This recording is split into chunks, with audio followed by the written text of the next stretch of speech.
Bom dia, queridos irmãos, que a graça e a paz do Senhor Jesus esteja com todos nós. Que bom estarmos aqui, né? Mais um domingo que o Senhor nos deu a oportunidade de celebrarmos a ceia do Senhor. Mais tarde, um delicioso almoço aí promovido pela nossa SAF, né?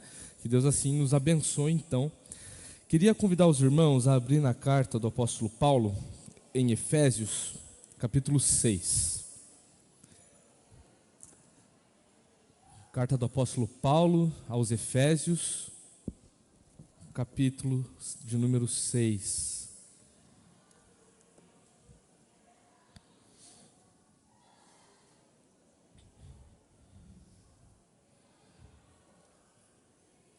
Hoje a gente vai ainda continuar dando sequência, né, na exposição de estudos na carta aos Efésios. E hoje nós iniciamos o último capítulo dessa carta, né? Nós não finalizaremos hoje, mas hoje nós vamos ver do versículo 1 até o versículo de número 9. Nós vamos tratar hoje de dois temas bem específicos: o relacionamento entre filhos e pais, servos e senhores. Mas antes, vamos ler o que a palavra de Deus nos fala e em seguida faremos uma oração. Carta do apóstolo Paulo aos Efésios, capítulo 6, a partir do versículo 1, diz o seguinte: Filhos, obedeçam a seus pais no Senhor, pois isso é justo. Honre o seu pai e a sua mãe, que é o primeiro mandamento com promessa, para que tudo corra bem com você e você tenha uma longa vida sobre a terra. E vocês, pais, não provoquem os seus filhos à ira, mas tratem de criá-los na disciplina e na admoestação do Senhor. Quanto a vocês, servos, obedeçam aos seus senhores aqui na terra com temor e tremor, com sinceridade de coração como a Cristo, não servindo apenas quando estão sendo vigiados, somente para agradar pessoas, mas como servos de Cristo, fazendo de coração a vontade de Deus. Sirvam de boa vontade, como se estivessem trabalhando para o Senhor e não para pessoas, sabendo que cada um, se fizer alguma coisa boa, receberá isso outra vez do Senhor, seja servo, seja livre. E vocês, senhores, façam o mesmo com os servos, deixando as ameaças, sabendo que o Senhor, tanto deles como de vocês, está nos céus, e que Ele não trata as pessoas com parcialidade. Vamos orar? Bondoso e querido Deus, lemos a sua palavra e pedimos para que o Senhor tenha misericórdia de nós. Pedimos a iluminação do Espírito Santo, a fim de que não apenas nós possamos ler esse texto, mas para que esse texto seja aplicado no nosso coração. Te louvamos, Deus, porque temos o Senhor como nosso Pai, e temos o Senhor, Pai, como nosso Senhor também. Te louvamos porque estamos aqui neste domingo, tendo essa oportunidade ímpar de poder estudar a sua palavra. Obrigado, Deus. Continue a nos abençoar. Cuida desse momento de aula e que não saiamos daqui da mesma forma como entramos. No nome santo e poderoso de Jesus que nós oramos. Amém. Meus irmãos, nós estamos então, como eu disse agora aqui no início, finalizando a carta aos Efésios. Capítulo 6, ele ainda vai continuar algumas questões práticas que a gente já estava vendo nos outros capítulos, mas a fim de que a gente refresque um pouco a nossa memória, no que diz respeito à intencionalidade da carta aos Efésios, a gente precisa lembrar que a teologia que o apóstolo Paulo faz aqui, ela se divide em duas etapas. Uma teologia mais doutrinária e uma teologia mais prática. Do capítulo 1 até o capítulo 3, nós vemos a questão teológica. Nós lembramos que Deus ele nos predestinou, Deus ele nos amou desde antes da fundação do mundo, de que nós somos salvos pela graça, não é por obras, né, para que ninguém se glorie, mas para as boas práticas agora, né, nós somos salvos para essas boas obras que foram preparadas desde antes da fundação do mundo também. Né? Nós vemos a igreja gloriosa de Deus recebendo essas promessas e de que essas promessas, no que diz respeito à igreja, não é apenas uma composição de judeus, o povo, nação do Antigo Testamento, mas que Israel de fato é a igreja. As promessas que Deus fez no Antigo Testamento, elas encontram sua plenitude na realidade da igreja, que é composta também de judeus, mas também de gentios. A gente vê essas questões doutrinárias até o capítulo 3. Diante disso tudo, diante desse conhecimento que o apóstolo Paulo está mostrando aqui, para os crentes que estão na igreja em Éfeso, a partir do capítulo 4, então, Paulo ele tem uma ideia mais prática. Então ele exerce uma teologia prática, ou seja, tudo que ele falou anteriormente, ele vai colocar de uma forma prática, de uma forma que aquele público original vá conseguir enxergar onde que essas realidades de que Deus amou eles desde antes da fundação do mundo, de que a igreja é composta por todos aqueles que creem em Cristo, onde que eles podem aplicar isso, né? E diante disso, o apóstolo Paulo, no capítulo 4, de 1 a 16, ele vai falar sobre essa unidade da igreja, de que a igreja ela tem vários ministérios, de que a igreja ela é guiada pelo Espírito Santo, que capacita homens e mulheres a estarem cuidando da igreja nas mais diversas áreas da igreja, né? Direcionadas à liderança e direcionado ao cuidado de uns para com os outros, não é verdade? No capítulo 4 ainda, até do 17 a 24, nós vemos sobre esse chamado à igreja, né? de que a igreja ela precisa se manter pura, purificada a todo momento, né? No capítulo 5, de 1 a 20, nós encontramos então uma nova vida em amor, uma forma como os crentes eles deveriam exercer essa espiritualidade na sua vida, né? A semana retrasada, finalizamos questões muito práticas, como, por exemplo, não fazer nada que é obscuro, não fazer nada que não dê glórias a Deus, né? Não se embriagar com vinho, né? Mas ser cheio do Espírito Santo, baseado essa doutrina prática, no que Paulo tinha falado no capítulo 3, por exemplo, de serem cheios da plenitude de Deus através do poder do Espírito Santo que é exercido na igreja. E a partir do versículo, ainda no capítulo 5, a partir do versículo 21, Paulo ele vai citar alguns grupos especiais. Semana passada a gente viu sobre o casamento, o marido e a mulher, né? E hoje nós vamos dar continuidade a esses grupos, trabalhando um pouco sobre filhos e pais, servos e senhores. O pressuposto que a gente encontra aqui está ali no capítulo 5, versículo 21.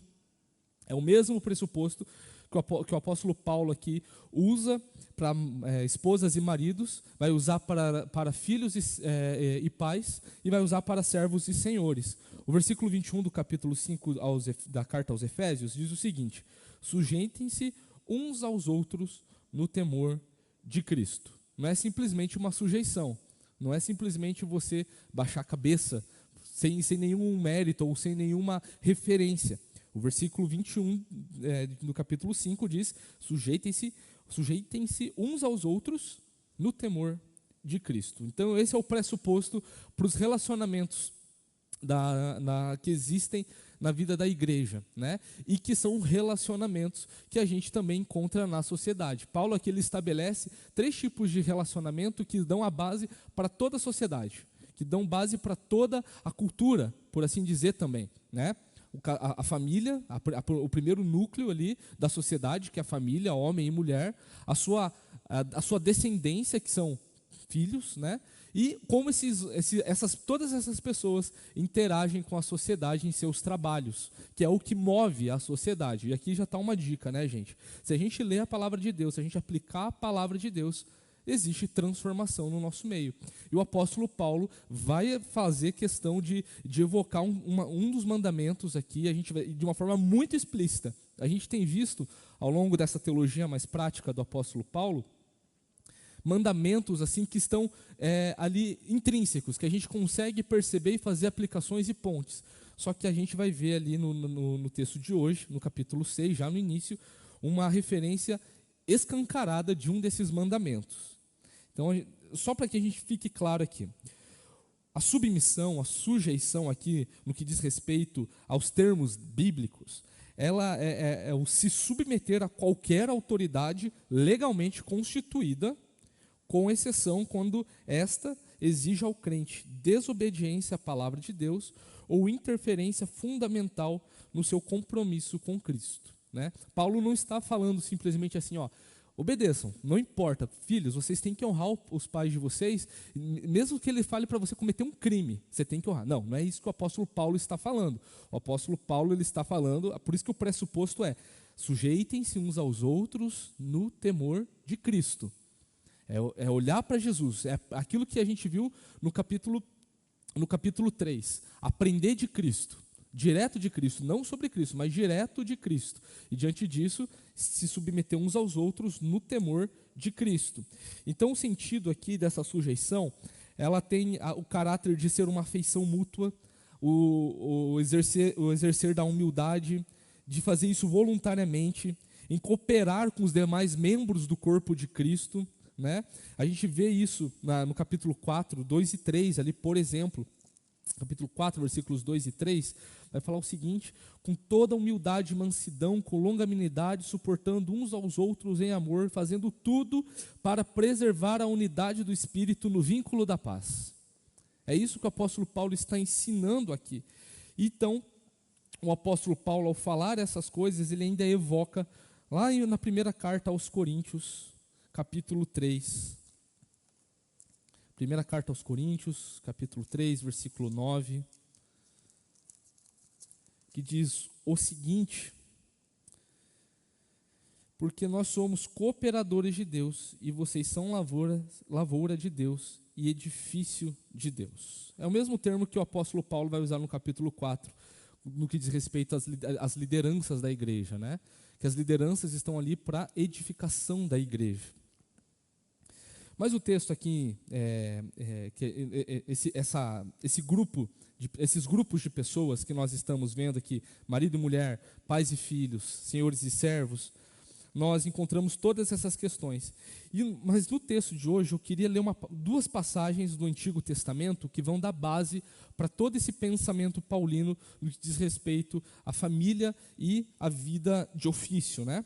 Convido os irmãos a abrir na última carta do Antigo Testamento, Malaquias, capítulo 1. Malaquias, capítulo 1, versículo 6.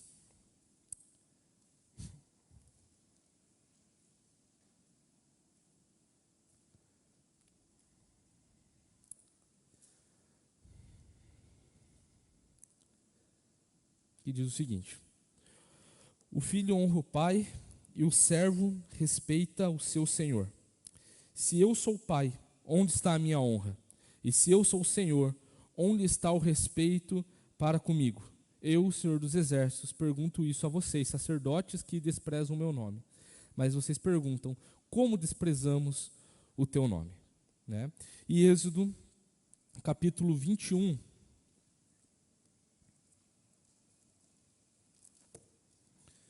Êxodo capítulo 21, versículos de 15 a 17. Capítulo 21, no início até o versículo 11, vai falar algumas questões, algumas leis a respeito dos escravos, só para os irmãos se situarem também o contexto. Mas olha só que interessante o que diz no capítulo 21, de 15 a 17. Quem ferir seu pai ou sua mãe será morto. Quem raptar alguém e o vender, ou for achado tendo esse alguém ainda em seu poder, será morto. Quem amaldiçoar seu pai ou sua mãe será morto. É interessante que nesses trechos do Antigo Testamento que nós lemos, está diretamente relacionada a ideia da submissão de filhos aos pais e também dos seus servos aos seus senhores. E é com base nisso e também de todo o resto da teologia do Antigo e do Novo Testamento que o apóstolo Paulo aplica essas questões do vínculo da paz, como nós lemos agora há pouco, né? Essas questões que estão no que diz respeito a sujeitar uns aos outros no temor de Cristo. Então, nosso primeiro grupo que nós vamos tratar hoje aqui são os filhos e os pais. E é interessante que o apóstolo Paulo ele cita primeiro aquele que está subordinado em primeira instância, mas não deixa de falar aquele que subordina, ou seja, o filho é mencionado primeiro, depois os pais. Não são desresponsabilizados. Aqueles que estão exercendo alguma autoridade não estão desresponsabilizados e também se sujeitar. Mas Paulo usa essa figura de uma forma intencional, justamente como a gente viu lá na nossa introdução. O apóstolo Paulo está falando com a igreja de Éfeso, em Éfeso a princípio, mas essa carta muito provavelmente era uma carta que circulava naquela região, onde geralmente as pessoas apagavam ali o destinatário, colocavam outro destinatário porque aquilo tinha valor para outra cidade, né? Lá no finalzinho de Colossenses, a gente vê que a carta aos Colossenses também é direcionada à igreja em Laodiceia, aos laodicenses, né? A gente já viu isso na nossa primeira aula de introdução a esta carta. E nessas cidades nós encontramos muitas pessoas que estão subordinadas, como por exemplo a questão dos senhores e dos servos aqui.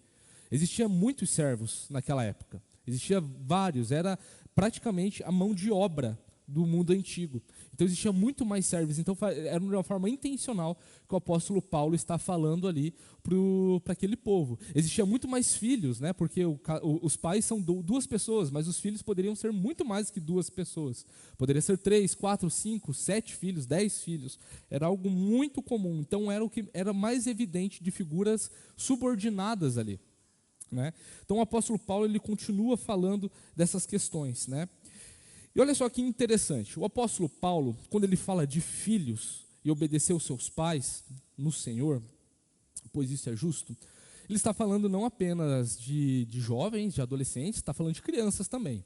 E é interessante como o apóstolo Paulo, ao falar de toda essa questão da igreja, o apóstolo Paulo está falando aqui, inspirado por Deus, dizendo categoricamente que as crianças também fazem parte do povo de Deus.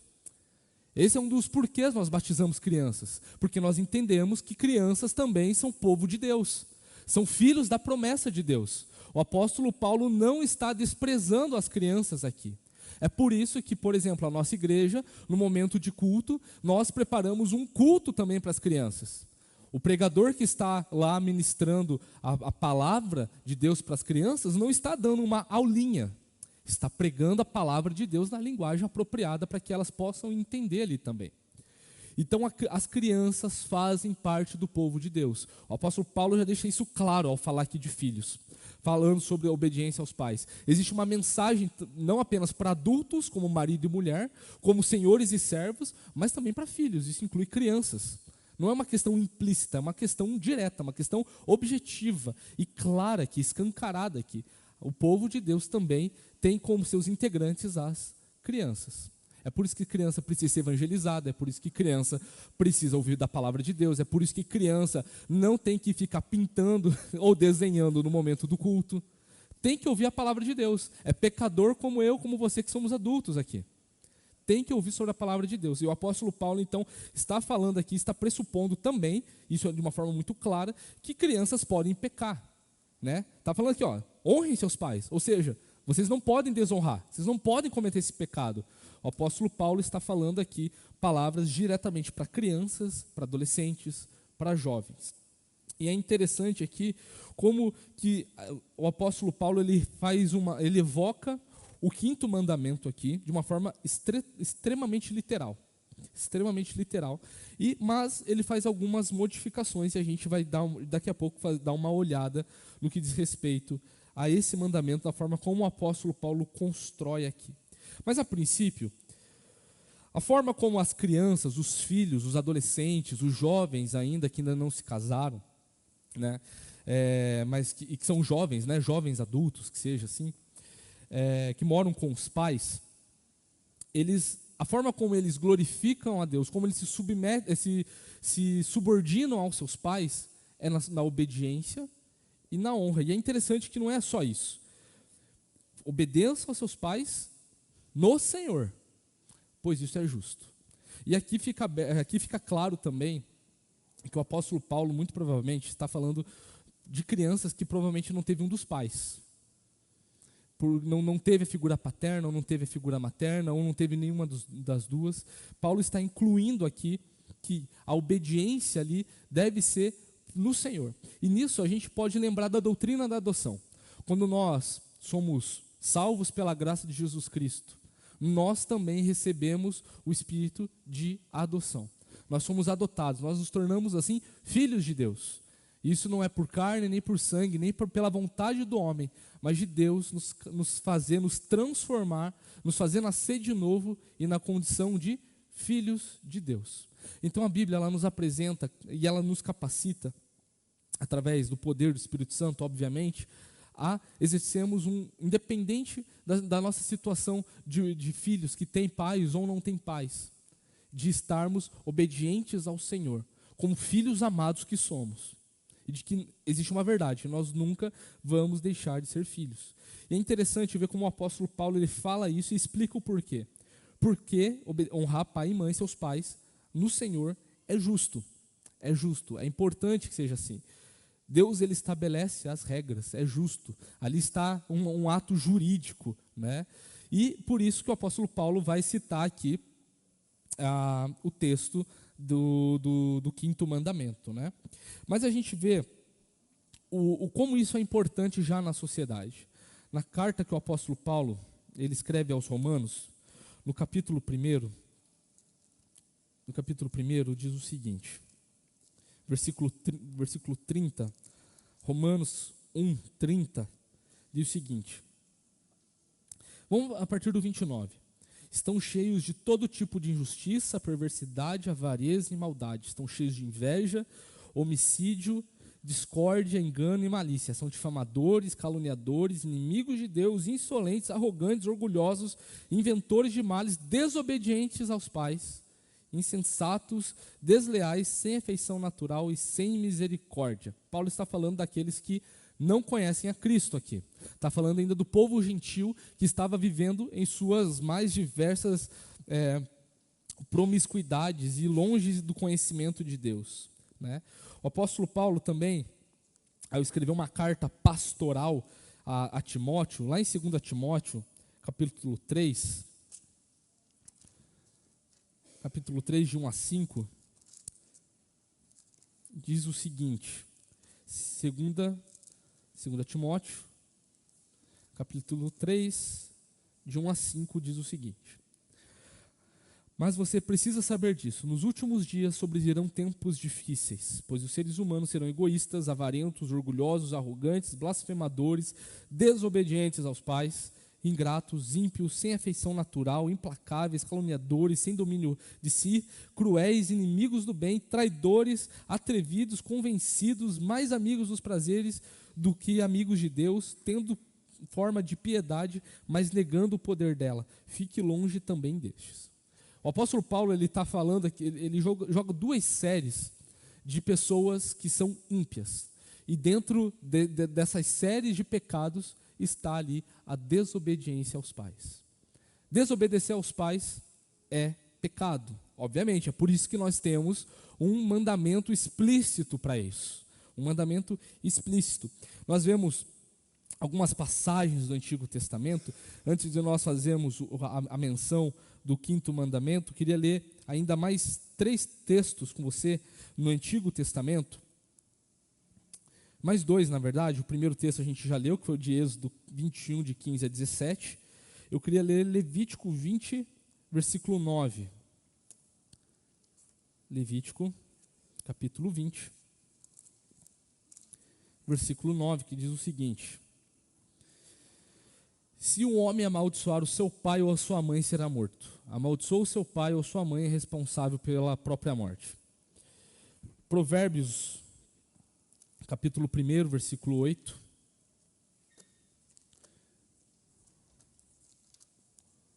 Hoje nós vamos ler alguns versículos, meus irmãos, para que fique muito clara essa questão. E eu já vou explicar o porquê. Provérbios, capítulo 1, versículo de número 8, diz o seguinte: meu filho, ouça o ensino do seu pai e não despreze a instrução da sua mãe. E versículo 6, verdade, capítulo 6, versículo 20, em Provérbios ainda. Capítulo 6, versículo 20. Diz o seguinte: meu filho, guarda o mandamento de teu pai e não abandone a instrução da sua mãe. Ou seja, os filhos eles glorificam e adoram a Deus, ou seja, no Senhor, né, obedecendo e honrando seus pais. Obedecer aos pais por causa do relacionamento que tem em Cristo. Os filhos não devem prestar só obediência aos pais, mas também devotar amor, respeito e cuidado a eles. Porque a gente bem sabe, é possível a gente obedecer, mas desonrando também. Nós podemos obedecer uma instrução dos nossos pais, amaldiçoando nossos pais. Nossa, meu Deus, aquele meu pai e minha mãe que não sabe o que está falando. Estou indo obedecer, mas eu estou xingando meu pai e minha mãe. Não pode, né? Tem como você obedecer, mas também desonrando. Então tome cuidado, meu irmão. Eu sei que muitos aqui ainda não têm seus pais, ou por questões que o Senhor já o tenham levado, mas também aqui nós entendemos que isso tudo é no temor do Senhor. Isso aqui está uma responsabilidade também para os pais. Está uma responsabilidade de como se deve educar os filhos, de que é no temor do Senhor, porque isso é justo. Obedeça os seus pais no Senhor, porque isso é justo. E daí o apóstolo Paulo evoca o quinto mandamento. Queria abrir com você lá em Êxodo, capítulo 20. Capítulo 20, versículo 12, que diz o seguinte: quinto mandamento: honre o seu pai e a sua mãe, para que você tenha uma longa vida na terra que o Senhor, seu Deus, lhe dá. Queria ler também esse mesmo mandamento em Deuteronômio 5, versículo 16. Deuteronômio capítulo 5, versículo 16, diz o seguinte: honre seu pai e a sua mãe, como o Senhor, seu Deus, lhe ordenou, para que você tenha uma longa vida e para que tudo vá bem com você na terra que o Senhor Deus lhe dá. Tem um acréscimo aqui, para que tudo vá bem, não é verdade? Então, existe então a promessa de Deus de recompensar a obediência e que ainda para hoje está vigente. Porque o apóstolo Paulo, no Novo Testamento, na Nova Aliança, inspirado por Deus, evoca esse quinto mandamento e fala que é o primeiro mandamento com promessa. Então, os filhos que são indisciplinados, eles são sinônimo de ruína para a nação, para a igreja e para a sociedade. Os filhos que não obedecem seus pais, os filhos que maltratam seus pais, muito provavelmente vão ser péssimos cônjuges. Suas famílias vão ser desestruturadas, abrindo espaço então para que venha qualquer tipo de ideologia, doutrina, que não seja de Deus. Então nós precisamos lembrar e sempre estar salientando para os nossos filhos, para nós mesmos, a importância de obedecer pai e mãe. Eu ainda não sou pai, mas a palavra de Deus me ensina desde já como que eu devo proceder para que o meu filho um dia aprenda a andar no caminho do Senhor. A palavra de Deus me ensina a fazer isso. Você que é pai, o Espírito Santo, através da palavra de Deus, te ensina a como corrigir seus filhos, a como amar os seus filhos. E é interessante ver aqui que o apóstolo Paulo, ele, ao falar desse quinto mandamento, aqui mencionando, existem algumas questões que a gente precisa levar em consideração. Se nós lermos o segundo mandamento, lá em Êxodo 20 ainda, lá em Êxodo 20, segundo mandamento, versículo 4,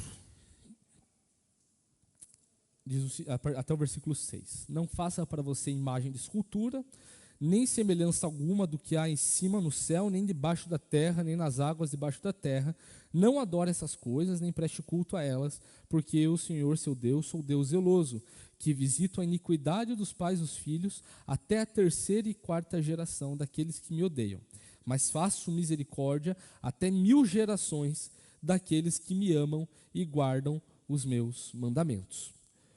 Esse é o segundo mandamento, tá, gente? A gente leu aqui. O apóstolo Paulo leu o quinto mandamento e fala o seguinte: esse é o primeiro mandamento com promessa. E agora? Como que a gente fica nessa sinuca de bico? A gente vê claramente uma promessa aqui. Mas é interessante que o segundo mandamento, ele não está desvinculado de promessas de pais para filhos.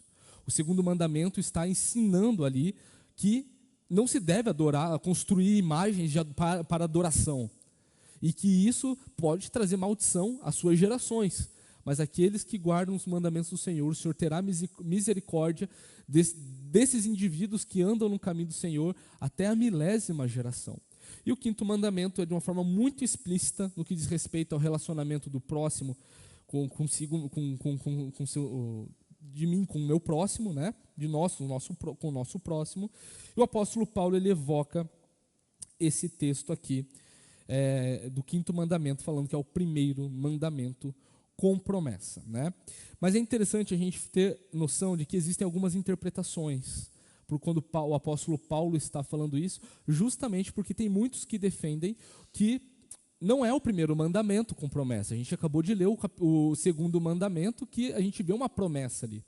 No entanto, a gente precisa ter a noção de que essas interpretações precisam levar a gente para uma teologia cada vez mais centrada. A gente precisa acabar, a teologia ela é boa para que a gente possa acabar com toda a nossa teologia dentro da Bíblia ainda. A gente vai para fora, mas a gente volta para a Bíblia. Não está fora da Bíblia toda a nossa questão teológica. Então nós precisamos entender. E eu acredito que a melhor interpretação para isso seja no que diz respeito não ao primeiro em ordem que aparece, mas ao primeiro mandamento em grau de importância. Não que um mandamento seja mais importante que o outro, mas que tem um sentido de algo essencial, de algo primordial no relacionamento entre uns com os outros. E nós aprendemos também a adorar a Deus na vida da igreja. Nós aprendemos a adorar a Deus na sociedade também. Nós devemos exercer esse tipo de culto fora do ambiente da igreja, entendendo que não é apenas algo vertical, mas é algo horizontal. Nós precisamos exercer a nossa espiritualidade, a nossa santidade também uns com os outros. E o primeiro mandamento que o apóstolo Paulo, que Moisés coloca, né, nessa relação de uns com os outros, é o relacionamento de pais e filhos, que é a base da sociedade. A família é a base da sociedade. E existem promessas aqui. E olha só que interessante. Quando a gente vai ver Levítico, capítulo 19, você viu que a gente está evocando muito o Antigo Testamento hoje, né? Levítico, capítulo 19, versículos de 1 a 3, diz o seguinte. Levítico 19, de 1 a 3, diz o seguinte. O Senhor disse a Moisés: fale a toda a congregação dos filhos de Israel e diga-lhes, sejam santos, porque eu, o Senhor, o Deus de vocês, sou santo. E olha só o primeiro mandamento que Deus aqui ele evoca diante dessas repetições de leis que ele vai fazer agora aqui. O primeiro mandamento que Deus coloca aqui é: cada um respeite a sua mãe e seu pai e guarde os meus sábados, eu sou o Senhor, o Deus de vocês. Deus ele faz aí, ele chama o quinto e o quarto mandamento aqui. Né? O sábado é uma outra questão que a gente pode trabalhar em outro momento, né? A gente já falou várias vezes aqui, em devocionais, em cultos, até mesmo estudos, mas pode ser um outro momento para uma dúvida fora desse momento aqui de aula. Mas perceba que lá em Levítico, Deus ele vai fazer repetições de leis, e a primeira que ele repete é: filhos, honre seu pai e sua mãe. E qual que é o pressuposto disso? Sejam santos, porque eu sou santo. Então é conveniente também interpretarmos dessa forma que o quinto mandamento ele tem um grau de importância muito forte, e que existe uma importância, uma promessa aqui muito grande no que diz respeito aos 10 mandamentos. E que isso também faz alusão ao segundo mandamento, onde, ao adorar a Deus, a ser santo como Deus é santo, a entender essa santidade de Deus, também é melhor compreendida no âmbito familiar, onde os pais, né, a gente vai ver na sequência, devem ensinar os seus filhos a adorarem a Deus. Porque somente adorando a Deus, eles vão conseguir amar os seus pais, eles vão honrar os seus pais. É isso que o apóstolo Paulo está evocando aqui. Mas olha só que interessante. Lá em Êxodo 20, quando é a primeira menção do quinto mandamento, texto que a gente já leu, ele fala o seguinte: honra seu pai e sua mãe para que você tenha uma longa vida na terra, que o Senhor seu Deus lhe dá. Lá em Deuteronômio 5,16, que é também o quinto mandamento, vai falar o seguinte: honre seu pai e sua mãe, como o Senhor seu Deus lhe ordenou, para que você tenha uma longa vida e para que tudo vai bem com você na terra que o Senhor seu Deus lhe dá. O apóstolo Paulo aqui, ele vai fazer o seguinte: honra o seu pai e sua mãe, que é o primeiro mandamento com promessa, para que tudo corra bem com você e você tenha uma longa vida sobre a terra. O apóstolo Paulo, inspirado por Deus, entendendo que a questão da progressão das promessas, da aliança que Deus deu para o povo de Deus, que é a igreja, Entende que aquela promessa não se limitava a uma questão territorial, no país, na nação de Israel, mas que aquilo como uma sombra das coisas que viriam a se cumprir através do poder de Cristo, e que esse poder de Cristo agora, que nos capacita através do poder do Espírito Santo, que faz com que nós nos sujeitemos uns aos outros no temor de Cristo, e que é eficaz para a conversão de todas as pessoas no mundo. O apóstolo Paulo, aqui inspirado por Deus, está falando que esse quinto mandamento não agora serve para que os filhos se deem bem a honrar pai e mãe em todo lugar da terra, não apenas na nação de Israel. O apóstolo Paulo aqui ele faz uma teologia falando que o povo de Deus está em toda a terra, e que se os filhos honrarem os seus pais, aquelas promessas que antes eram sombras, agora de uma forma muito mais eficaz, porque isso tudo foi cumprido em Cristo, vai ser fonte de bênção sobre a vida desses filhos. É importante a gente ter essa noção, para que a gente entenda que o Novo Testamento, ele pega tudo do Novo Testamento e aplica, fazendo com que em Cristo isso tenha sentido de uma forma muito mais eficaz. E nós precisamos lembrar disso, como filhos de Deus, em primeiro lugar, nós somos adotados por Deus, nossa primeira identidade é de filhos de Deus, e que nossa condição atual como filhos, né, dos nossos pais, ou até mesmo filhos de Deus, deve ser em constante obediência. E isso tem uma promessa, não uma promessa subjetiva, uma promessa na eternidade apenas.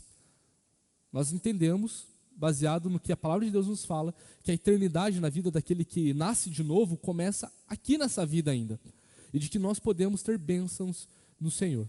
Quando, por exemplo, um pai e uma mãe falam para o filho, filho, não beba, não fume, não vá naquele lugar. Quantos filhos já desobedeceram os pais e que isso encurtou a vida deles? São questões muito práticas. E também diz respeito a uma questão espiritual, claro, né? Existem pessoas que desonram os pais e que vivem por muito tempo, mas que com certeza vivem de uma forma amargurada, vivem de uma forma culposa, muitas vezes. Filhos que desonraram seus pais e que são já idosos, mas que vivem hoje amargurados, porque lembram de como tratou seus pais quando eles ainda estavam vivos. Não está indo bem, né? Aquela promessa, né? Para que você tenha uma vida longa, né? Para que corra bem com você, não está indo bem. Existe uma promessa de Deus ainda para essas questões nas nossas vidas, de uma forma muito prática e escancarada. Devemos honrar nossos pais, porque Deus assim exige, porque é justo. Isso é tão forte, isso é tão belo, que Deus ele ensina o seu amor, o seu próprio ser, na pessoa de Deus Pai e de Deus Filho, onde o Filho se subordina ao Pai, mesmo sendo Deus. Isso é escancarado, a ideia e a doutrina e o princípio disso para as nossas vidas é entender que Jesus, Filho de Deus, Pai, obedeceu em tudo, nada pecou. E é nesse exemplo do Filho que nós devemos, então, seguir uma vida de justiça. Obedeçam seus pais no Senhor, pois isso é justo. Mas como os pais agora correspondem a isso? Nós precisamos lembrar que, no contexto do apóstolo Paulo, existe uma lei romana chamada pater potestas, onde o pai ele tinha o direito absoluto sobre a vida do filho. Ou seja, se o pai quisesse que o filho casasse com tal pessoa, era com aquela pessoa. Se o pai quisesse divorciá-lo, também. Fazer de escravo, podia? Podia. Vender, podia. Rejeitar, matar, mutilar, poderia. O filho ele estava nesse grau de subordinação naquele contexto romano, né? E é interessante aqui, talvez isso seja um pouco novo para os irmãos, para mim foi, ao estudar esse texto, que quando o apóstolo Paulo está falando aqui, e vocês pais, o apóstolo Paulo está falando com os pais, os homens, o plural de pai. O apóstolo Paulo está aqui falando com os homens.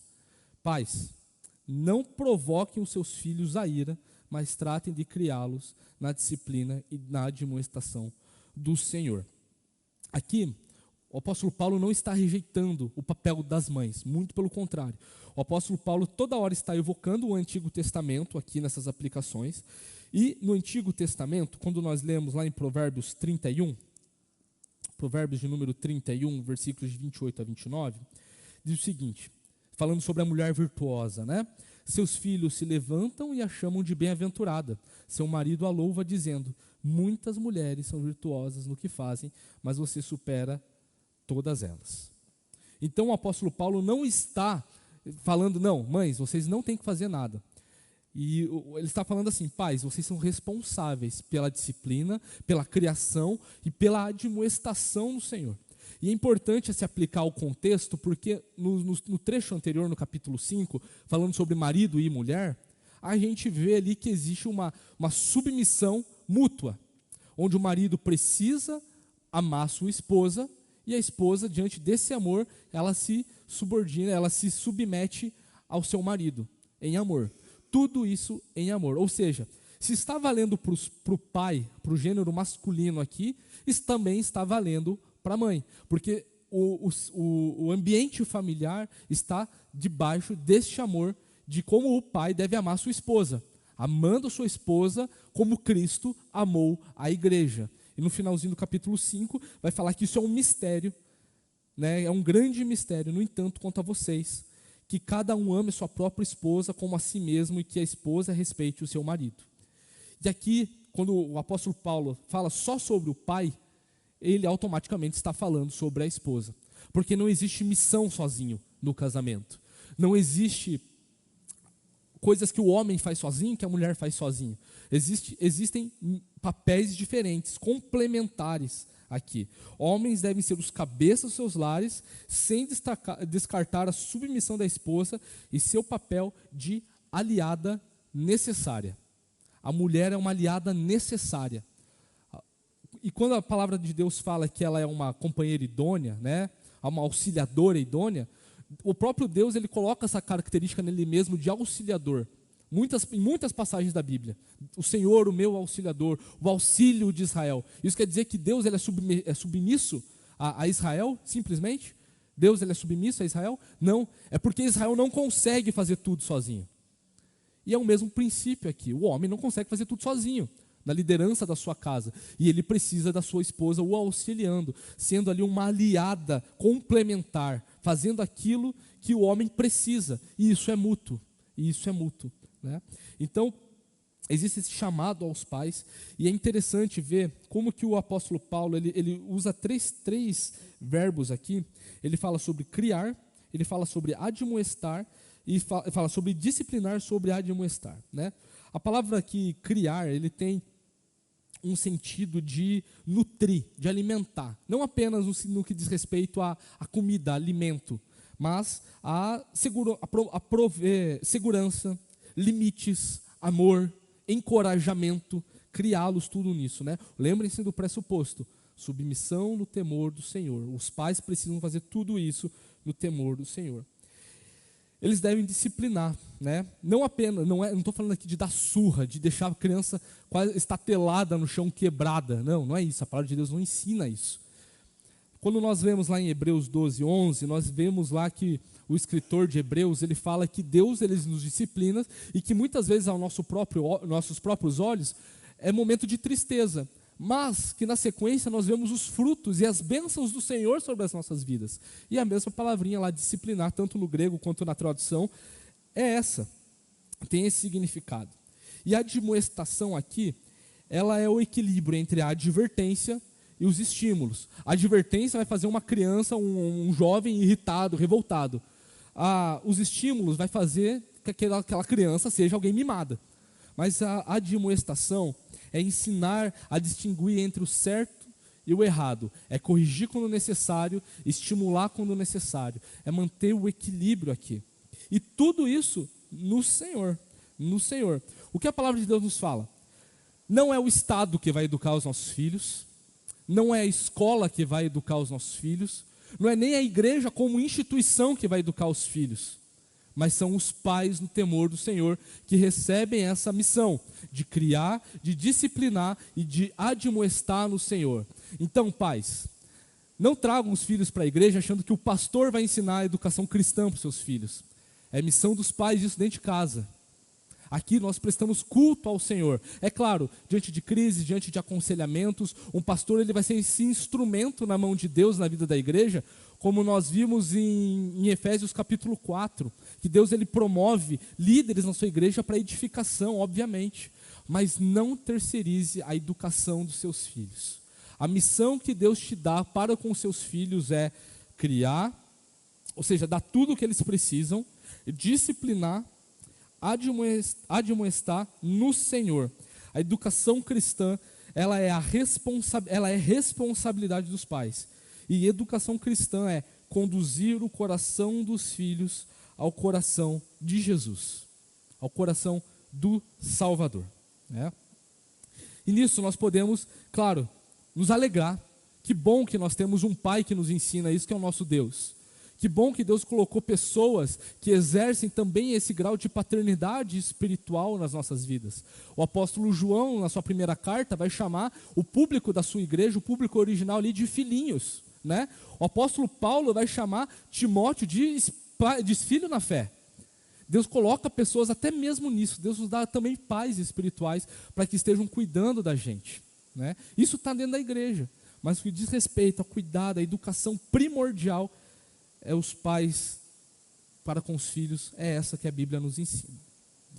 Entrando num outro aspecto, esse aqui vai ser mais breve, né, que diz respeito a servos e senhores. Naquele contexto, se existisse contexto dos filhos, dessa lei onde o pai podia fazer qualquer coisa com os filhos, para os escravos era muito pior.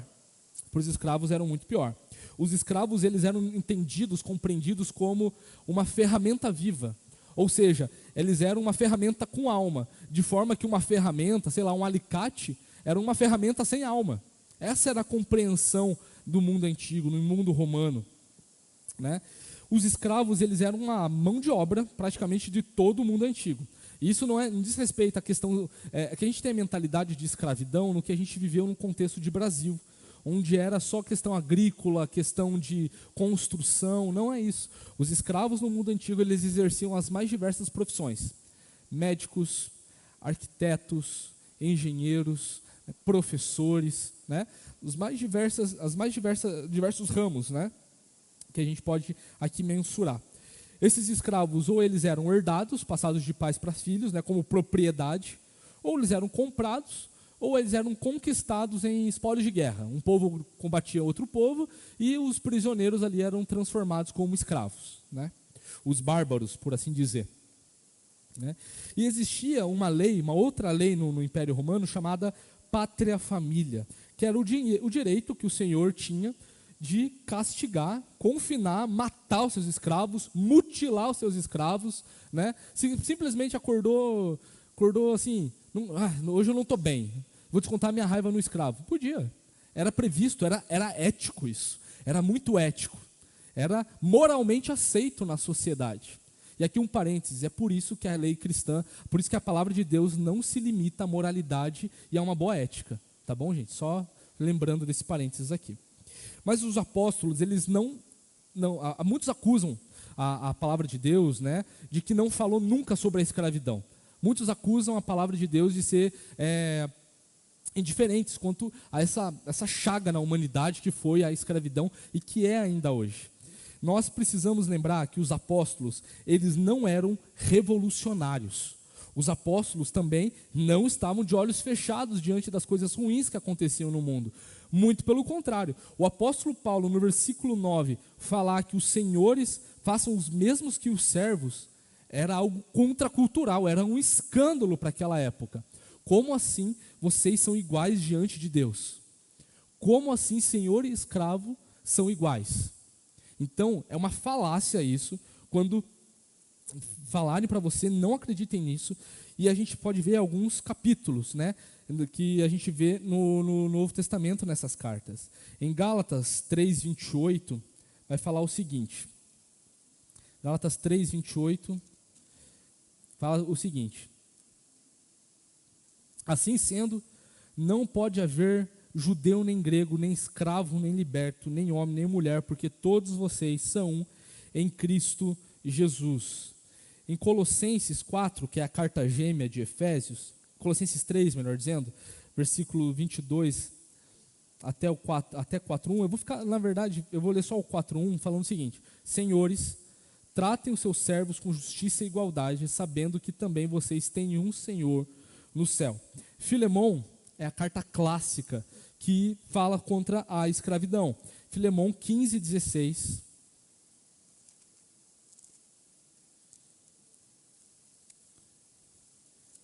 Filemão 15:16 vai falar o seguinte. Talvez ele tenha, Paulo falando de Onésimo aqui a Filemão, né? Onésimo era o escravo de Filemão. Talvez ele tenha sido afastado de você temporariamente, a fim de que você o receba para sempre. 16. Não como escravo, mas muito mais do que escravo, como irmão caríssimo, especialmente de mim, e com maior razão de você, quer como ser humano, quer como irmão no Senhor. E nós vemos a passagem aqui de Efésios 6, versículo 9. Né? Então é uma falácia ver que a Bíblia não fala sobre a escravidão. A Bíblia fala. Acontece que os apóstolos não eram revolucionários. Eles não eram zelotes, como Simão o Zelote, que era um dos discípulos de Jesus. Eles não iam conquistar. O reino de Deus não é naquela mente de que eles vão conquistar a ferro e fogo, mas é através de uma renovação do entendimento daquelas pessoas que deveria acontecer essas coisas, né? Então, a palavra de Deus ensina aqui aos servos, e é interessante ver como eles gastam mais tempo também com os servos, justamente porque a maior parte da população eram os servos naquele contexto. Então, o que o apóstolo Paulo fala aqui? Que eles devem viver em obediência com temor e tremor e sinceridade no coração. Ou seja, o servo ele deve ter senso de responsabilidade diante do que ele está fazendo. Algo que se aplica, algo muito mais que ao nosso contexto, é de empregado e patrão. É o mesmo princípio. É o mesmo princípio de submissão diante da sociedade, diante do ofício, né?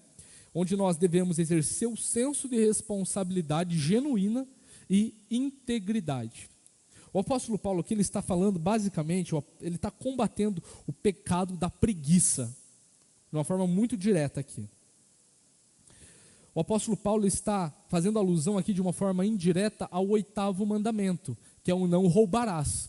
Quando um empregado ele não exerce o seu trabalho que ele está sendo pago para exercer, ele está roubando aquele salário, parte daquele salário. Quando ele está sendo preguiçoso no trabalho, ele está roubando do seu patrão parte do salário que ele combinou previamente que ele receberia em troca do trabalho. Então nós devemos lembrar de como que a Bíblia ela toda hora está enfatizando essas questões, né? E olha só que interessante como o apóstolo Paulo, aqui inspirado por Deus, ele provê consolo aos servos. Eles falam assim: obedeçam seus senhores aqui na terra. Ou, em outras traduções, senhores da carne, né? O que o apóstolo Paulo está querendo dizer? Você tem um outro Senhor. Você tem um Senhor superior a este Senhor, a quem você deve prestar culto. É por Ele que você deve ser um bom trabalhador. É por causa desse Senhor, que é Jesus Cristo, que se deve viver de uma forma santa e íntegra. Então, o apóstolo Paulo ele fala isso, ele relembra isso com sinceridade no coração, como a Cristo, né? O apóstolo Paulo aqui ele fala sobre o fingimento. O apóstolo Paulo aqui fala sobre fazer as coisas com boa vontade e sempre comparando, lembrando que vocês não estão fazendo para as pessoas, vocês estão fazendo para Jesus. Vocês estão fazendo isso para Deus, para o Senhor vocês estão fazendo isso. Vocês têm um Senhor para quem vocês vão prestar contas no final de tudo. Então o apóstolo Paulo, ele, combatendo isso, ele evoca Jesus, o servo que está vendo tudo. Jesus está vendo tudo. Isso aponta para o Apocalipse, isso aponta para o Antigo Testamento também, sobre o Cordeiro que está cheio de olhos, que é a ideia de que ele está vendo tudo. O Cordeiro cheio de olhos, que é Jesus Cristo, ele é onisciente, ele sabe de tudo, ele vê tudo, ele conhece tudo, ele sabe até como que é o nosso coração. Nós podemos, assim como filhos desobedientes, desonrosos, obedecer xingando o nosso patrão. Nós devemos lembrar disso também na nossa prática. Murmuração é um pecado. Ela é o antônimo da gratidão. do arrependimento. A murmuração, como é que é? A mão mole, o fato de você fazer qualquer coisa nas coxas, né? Esse é o termo que a gente usa coloquialmente. Isso desonra o Senhor. Você não está fazendo para o Senhor. Você não está sendo um bom funcionário se você age assim no seu trabalho. Você não está glorificando a Deus no seu trabalho. É por isso que o apóstolo Paulo, ele vai lembrar também, vai usar essa questão da liberdade e da escravidão lá em Gálatas, capítulo 5, versículo 1. Gálatas 5, versículo 1. Para a liberdade foi que Cristo nos libertou, por isso permaneçam firmes e não se submetam de novo a julgo de escravidão. Paulo está falando do pecado aqui, mas se para o pecado é algo tão maior do que o simples bom trabalho que nós podemos fazer, nós devemos sim, com todo o nosso coração, sermos os melhores funcionários. Não para que a gente seja bem visto, mas porque a gente ama Jesus. Porque a gente ama Jesus. E aqui é importante, o versículo 8, ele ensina um princípio maravilhoso. Sabendo que cada um, se fizer alguma coisa boa, receberá isso outra vez do Senhor, seja servo, seja livre. O apóstolo Paulo aqui, ele nos ensina que existe a diferença entre fazer e o como fazer. É importante a gente fazer, mas tão importante quanto é o como a gente faz as coisas. Nós podemos sim, nós sabemos o que fazer, por exemplo, quando nós precisamos trazer sustento para dentro da nossa casa. E como que a gente vai fazer isso? A gente vai roubar um banco? Vai assaltar uma pessoa na rua? No final das contas, a gente traz dinheiro para dentro da nossa casa. Mas o como fazer é importante. Nós vamos trabalhar, nós vamos suar, nós vamos nos dedicar. E no final nós vamos trazer dinheiro para dentro da nossa casa. O como fazer também é importante. Não só o que alguém disse ou faz é importante, mas também, e especialmente, para que o disse e o fez. Ou seja, faça, mas se preocupa também o como você faz.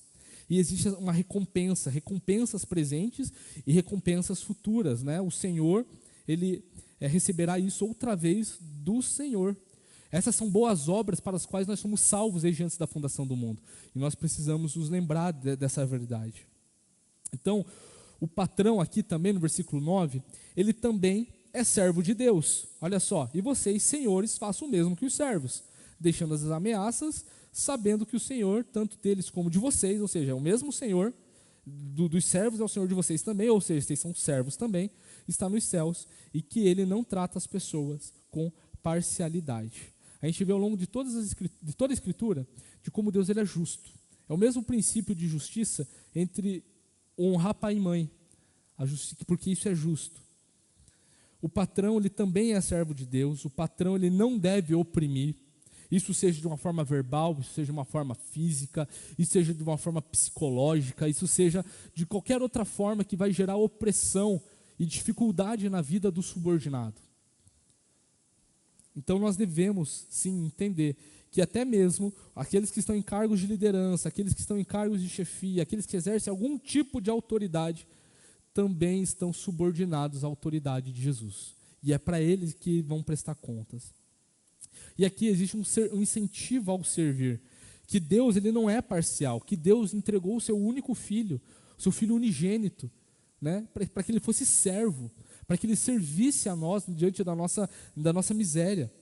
E com isso nós devemos aprender diretamente de Cristo. É um dos pressupostos que o apóstolo Paulo coloca lá na sua teologia, lá no capítulo 3. Aprendam de Cristo. E olha só o que Jesus fala, e com isso eu encerro a nossa aula e abro para perguntas. Jesus ensina no capítulo 20 de Mateus 20, versículo 26 a 27. Diz o seguinte: mas entre vocês não será assim, pelo contrário, quem quiser tornar-se grande entre vocês, que se coloque a serviço dos outros. E quem quiser ser o primeiro entre vocês, que seja servo de vocês. Amém? Vamos então assim abrir nosso tempo para perguntas. O microfone, eu não sei onde que está o microfone, está com o Nicolas? Se tivermos alguma pergunta também no YouTube, também vamos estar respondendo, se Deus assim permitir. Alguma pergunta? Algum comentário? Algum complemento? Alguma participação?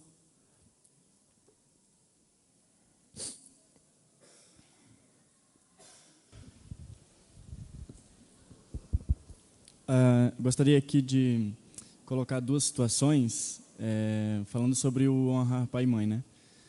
Eu acho que é fácil a gente pensar o honrar pai e mãe quando a gente pensa em um filho de 15, um adolescente, que tem o pai e a mãe que são sábios e frequentam a igreja. Mas eu gostaria de colocar duas situações que, por exemplo, um filho que conheceu a palavra e tem, por exemplo, vou colocar uma situação bem extrema para ficar mais prático, que tem o pai ou a mãe que sejam assim envolvidos com crime, com tráfico e etc. E daí outra situação também seria, por exemplo, um filho que já é casado, tem filhos, só que tem os pais que são controladores, não são sábios e são ruins mesmo de coração. Então, assim, a pergunta seria, qual é o limite, assim, do honrar pai e mãe e o que seria honrar pai e mãe? Seria obedecer em todas as situações? O que seria isso? Estava esperando essa pergunta, de verdade. Estava esperando uma pergunta assim. Quando a gente vê aquele pressuposto que o apóstolo Paulo coloca, né, no versículo 21 do capítulo 5, sujeitem-se uns aos outros no temor de Cristo. Isso diz respeito a se subordinar, de fato.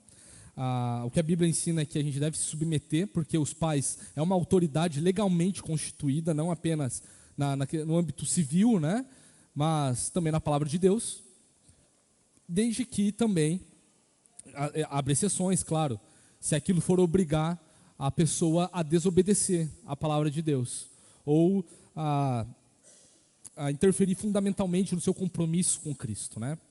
O apóstolo Paulo, em 1 Coríntios, quando ele vai falar também de casamento, ele fala assim: a esposa crente santifica o marido que é descrente, e o marido crente santifica a mulher, sua esposa, que é descrente.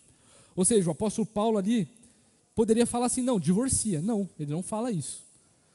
A mesma forma também para esses pressupostos. Nós devemos ser os melhores filhos, pregar o evangelho. E também os melhores senhores, a gente está falando de filhos que você colocou aqui a situação.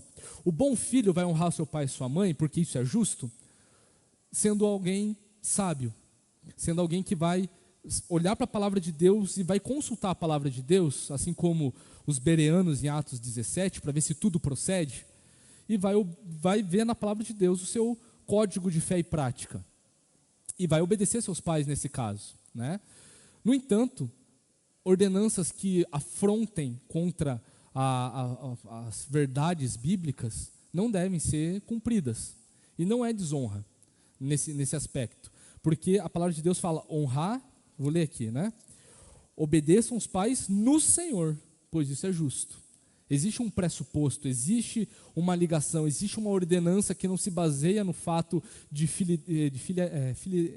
filiação, né? Não existe simplesmente essa lei porque existe o pai e a mãe. Existe essa lei porque o Senhor colocou essa lei, e isso é justo.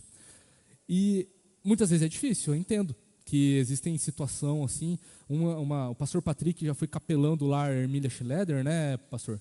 E lá tinha situações de adolescentes, de crianças que estavam vulneráveis a situações extremas, não eram necessariamente órfãos, eram crianças e adolescentes que foram tirados de situação de risco, né? De situação onde o pai é traficante, a mãe ali é usuária de drogas ou é alcoólatra, né? Crianças que são retiradas desses ambientes, porque o mundo é mau. O pressuposto é que existe o mal no mundo. A beleza da carta aos Efésios é falar assim: olha, Deus amou vocês antes da fundação do mundo. Antes que acontecesse a queda, Deus já nos amou. E é por isso que, porque Deus nos amou, hoje nós somos salvos, membros do corpo de Cristo. Nós temos responsabilidades em primeiro lugar com o Senhor, porque isso é bom. Porque a lei de Deus fala que isso é bom, né? Obedecer a lei de Deus é maravilhoso, né? E isso tudo, como nós lemos lá em Malaquias 1:6, tanto a nossa filiação quanto a nossa servidão estão diretamente ligados com o Senhor. Nós devemos honrar os nossos pais, por mais que eles não sejam crentes, que eles sejam abusivos, né? Que eles sejam sejam totalmente tranqueira, a gente deve honrar nossos pais naquilo que é justo, da forma como nós obedecemos ao Senhor. E os pais, muitas vezes, eles não precisam estar em situações extremas como essa, né? A gente pode ver que os pais, muitas vezes, podem irritar os filhos das mais diversas formas. Excesso de proteção, não deixar o Jared ali, né, se machucar, não brincar na lama, né? A gente precisa lembrar dessas coisas, como os filhos irritam, vão criar bananas para a sociedade. Não deixa a criança resolver problemas, como, por exemplo, consertar o próprio brinquedo que quebrou. Coisas desse tipo, né? Outras questões, favoritismo. Quem tem irmãos aqui provavelmente sofre isso. Eu sou filho único, eu não experimentei isso. Mas o favoritismo existe. Existem questões assim que irritam os filhos, o favoritismo, né? O desestímulo, né? Chamando o filho de fracassado muitas vezes, que ele não vai conseguir, que ele é ruim demais, que ele não presta, isso e aquilo, né? A exigência de fazer dos filhos o seu próprio reflexo, sabe? Tipo, porque eu não consegui isso quando eu era criança, eu vou fazer que o meu filho tenha. Ele não vai ser independente, ele vai ser igual a mim. Isso é pecado também, né? A negligência, né? Seja do cuidado, da educação, essas questões extremas como a gente viu aqui, né? São outras questões, né? A forma como fala, agressão verbal, agressão física, né? A violência física. Não estou falando de dar uma palmada aqui, tem que dar uma palmada. A vara, ela serve para corrigir, a palavra de Deus nos ensina isso. Falando de agressão mesmo, de abuso mesmo. Essas questões são formas, e tem várias outras formas de como os pais podem fechar o coração do filho. Mas o filho, se ele, nessa situação, ele se converte, ele precisa olhar para o seu pai, que é bom, que é santo. Lembra quando a gente leu lá Levítico 19? Sejam santos porque eu sou santo. Honre pai e honre a sua mãe. É no princípio do Senhor, na lei do Senhor, que nós devemos guardar e obedecer, sempre tendo esse olhar de sabedoria, daquilo que é justo ou não. Doriana, por favor. Essa questão do obedecer a pai e mãe, a gente precisa entender. Eu entendi o extremo que se colocou, porque muitas vezes existe realmente essa questão. A gente tem que pensar que a nossa obediência primária tem que ser a Deus. Sim. Né? Então, assim, quando nós obedecemos a Deus, consequentemente, nós não vamos fazer algo errado por obediência à mãe, a pai, ou a qualquer outra pessoa que seja, patrão, essa coisa toda. Né? Que a gente sabe que no meio do trabalho a gente corre muito esse risco, né? Sim. Por conta de que você tem que fazer aquilo porque o patrão mandou. Eu tinha embates assim com o meu patrão, eu dizia assim, não minto. Ah, mas isso não é mentira, é a minha verdade. Para mim não existe minha verdade. Ou é mentira ou é verdade. Mas a gente, quando a gente tem essa questão de obedecer a Deus em primeiro lugar, a gente vai distinguir o que a gente deve obedecer ou não ao pai e mãe. A grande questão aqui que eu vejo é que a gente tem que ter cuidado pela questão, assim, honrar pai e mãe é para a vida toda. Claro. Não é só a idade. Não é só quando é criança, não é quando é adolescente. Adulto precisa honrar pai e mãe. Com certeza. Né? E assim, a gente tem muito disso. Eu quero ser de maior porque eu não vou mais obedecer a meu pai e a minha mãe. Então, assim, tem muito disso que a gente precisa ter cuidado. Honrar pai e mãe também é para mim, que tenho 51 anos, tenho 2 filhos adultos, mas ainda tenho pai e mãe, preciso honrar os meus pais e a minha mãe. Então, assim, pai e mãe, quando dentro daquilo que é vindo de Deus, pai e mãe nunca quer o que é pior para os filhos. Pai e mãe, quando nos dá alguma instrução, é porque eles já viveram, né? Eles têm experiência de vida. Isso. A gente precisa entender que os idosos, eles têm muito a nos ensinar. Sim. Porque eles têm, além de tudo, experiência de vida. Então, quando eles instruem a um filho, né, eles querem, na verdade, que você não sofra, que você não passe por certas coisas. Então, isso é cuidado. Sim. Né? E é porque eu não me lembro, agora procurei na Bíblia, não encontrei. Tem uma passagem que diz assim, que a instrução do pai, a gente tem que pendurar no pescoço. A gente tem que levar para a vida. Porque quando a gente vai, a gente sai, a gente está sendo guardado. Quando a gente dorme, a gente está sendo... quando a gente sai, a gente está sendo instruído. Quando a gente volta, a gente está sendo guardado.